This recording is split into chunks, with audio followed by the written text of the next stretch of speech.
اب آئیے اس گرمی اور سردی کے اصل باطنی سبب کو دیکھتے ہیں۔ یہ بات آپ اچھی طرح سمجھ لیجئے کہ اللہ جل جلالہ نے جتنے بھی یہاں نظام بنائے ہیں جو اس کائنات کے اندر چلتے ہیں، قدرت کے قوانین ہیں، لاز آف نیچر ہیں، چاہے وہ بارش ہو، بادلوں کا آنا ہو، بادلوں کے اندر بجلی کا چمکنا ہو، گرج ہو، یہ سب اس کی ایک سائنسی توجیہ ہوتی ہے۔ جیسے بادلوں سے ٹکراتے ہیں تو ان کے الیکٹرونز کی وجہ سے جو ہے چمک پیدا ہوتی ہے اور ان کے اندر گرج پیدا ہوتی ہے۔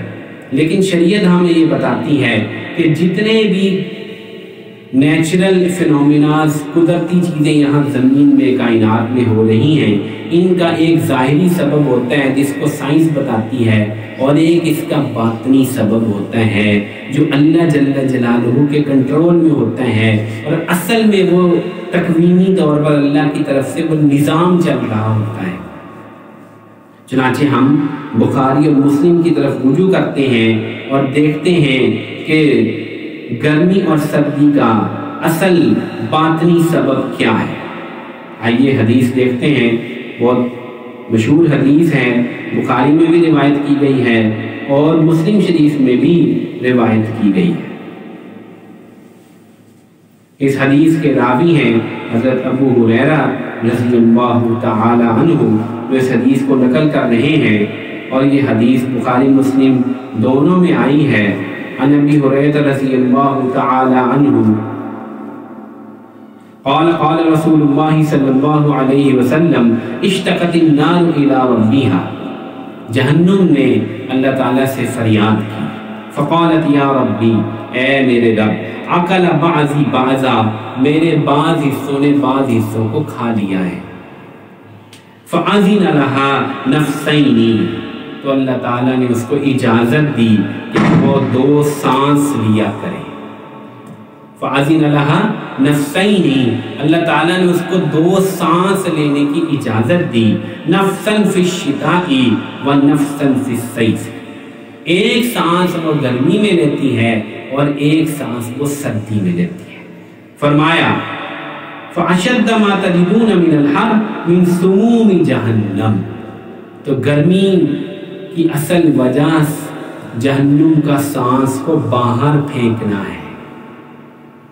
وَأَشَدَّ مَا تَجِدُونَ مِنَ الْبَرْدِ مِنْ زَمْهَرِيرِ جَهَنَّمَ، اور سردی کی شدت یہ جہنم کا سانس کو اندر کھینچنا ہے۔ جب جہنم نے سانس باہر پھینکا تو شدید ترین گرمی ہوئی، اور جب جہنم نے سانس اندر کھینچا تو شدید ترین سردی۔ اب ایک بہت بڑا مسئلہ یہاں پیدا ہوتا ہے، چند دن پہلے مسلم میں نے یہ حدیث پڑھائی، سوال یہ پیدا ہوتا ہے کہ ہمیں تو یہ نظر نہیں آتا، نہ جہنم ہمیں نظر آ رہی ہے، نہ ہمیں جہنم کا پتہ ہے، ہمیں تو سب کچھ سورج سے دکھائی دے رہا ہے۔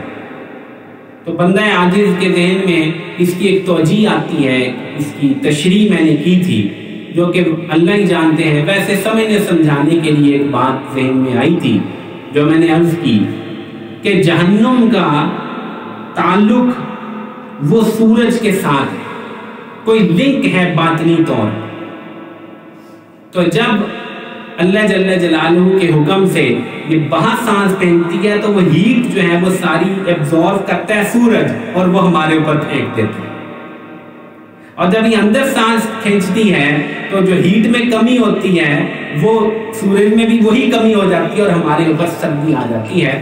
بہرحال یہ ایک بالکل عامیانہ سی تشریح ہے، اصل بات تو اللہ جانتے ہیں۔ باطنی سبب یہ ہے کہ جہنم کے سانسوں کی وجہ سے گرمی اور سردی ہو رہی ہے، تو یہ تو اصل توجیہ ہے۔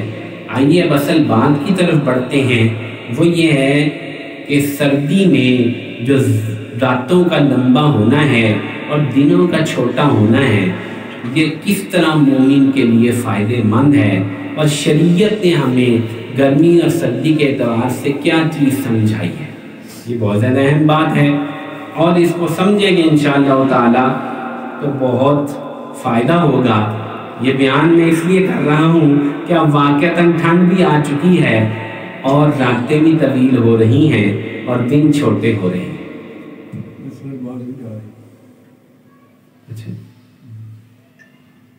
تو آئیے دیکھتے ہیں حدیث مبارکہ کو۔ سب سے پہلی چیز ہے دن کا چھوٹا ہونا، دن کا چھوٹا ہونا۔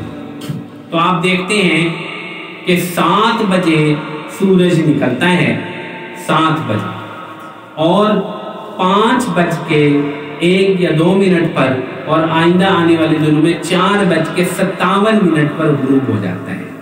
تو یہ کتنا چھوٹا دن ہے، آپ خود سوچئے کتنا چھوٹا سا دن ہے، یہ بہت چھوٹا دن ہے۔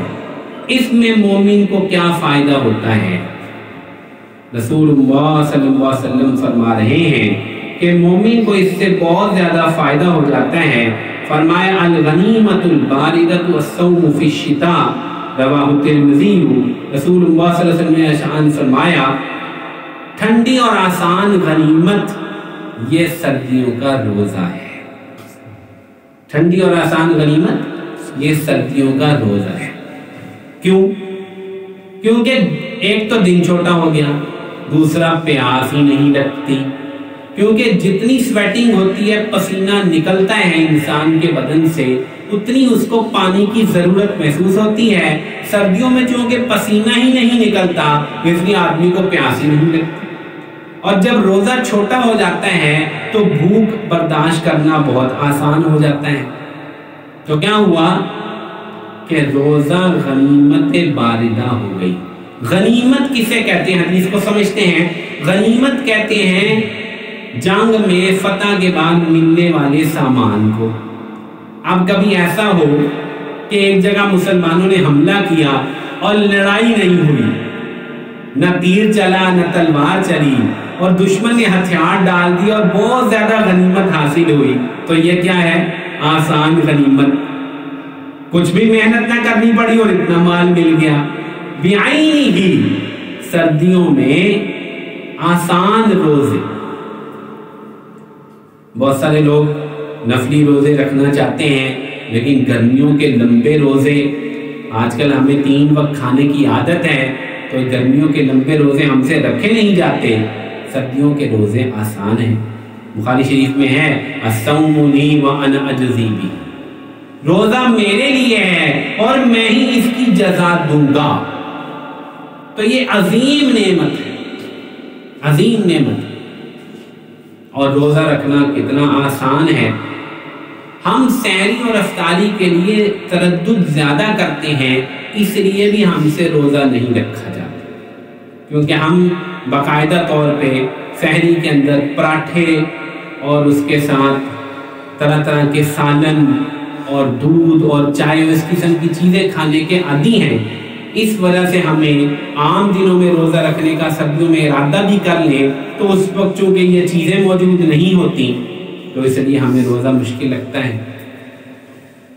تو میں نے پہلے بھی آپ سے تذکرہ کیا تھا کہ یہاں لاہور میں ایک صاحب ہیں جو صوم داؤدی رکھتے ہیں، ایک دن روزہ رکھتے ہیں اور ایک دن افطار کرتے ہیں، اور یہ صحابہ اور تابعین کی سنت تھی کہ وہ صوم داؤدی رکھا کرتے تھے، ایک دن روزہ اور ایک دن افطار، اور یہ بہت مشکل کام ہے۔ مجھے پتا چلا کہ وہ 5 برس سے اس سنت پر عامل ہیں، تو میں ان کے گھر ان سے ملنے کے لیے گیا اور میں نے ان کو کہا کہ یہ کیسے ممکن ہو گیا آپ کے لیے؟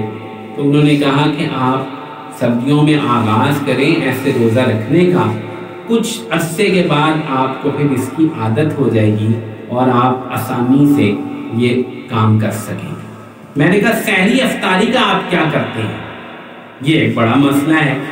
انہوں نے کہا کہ رات کی جو روٹی ہے اس کو میں روزے کے لیے بچا کر رکھ لیتا ہوں، سحری کے رومال میں یا ہاٹ پاٹ میں لپیٹ دیتا ہوں، اور سالن تھوڑا سا بچا کے فریج میں رکھ لیتا ہوں۔ میری بیوی اور بچی سو رہی ہوتی ہیں، میں اٹھتا ہوں، نوافل پڑھنے کے بعد سالن کو گرم کرتا ہوں اور آدھی روٹی کے ساتھ سحری کھا کر ایک گلاس پانی پی کے روزہ شروع کر دیتا ہوں۔ دوپہر کو جو کھانا بنتا ہے اسی میں سے ایک روٹی اور کچھ سالن اسی طرح رکھ دیتا ہوں۔ گھر والے موجود ہوں یا نہ ہوں، میں خود کفیل ہوں، افطاری کے لیے وہی سالن جو دوپہر کو پکا وہ گرم کرتا ہوں اور ایک روٹی کے ساتھ وہ کھا لیتا ہوں۔ تو سحری اور افطاری کو آسان بنا لیا اور سردیوں کے روزوں سے شروع کیا، تو گرمیوں میں بھی اللہ تعالیٰ نے روزے رکھنے کی طاقت عطا فرمائی۔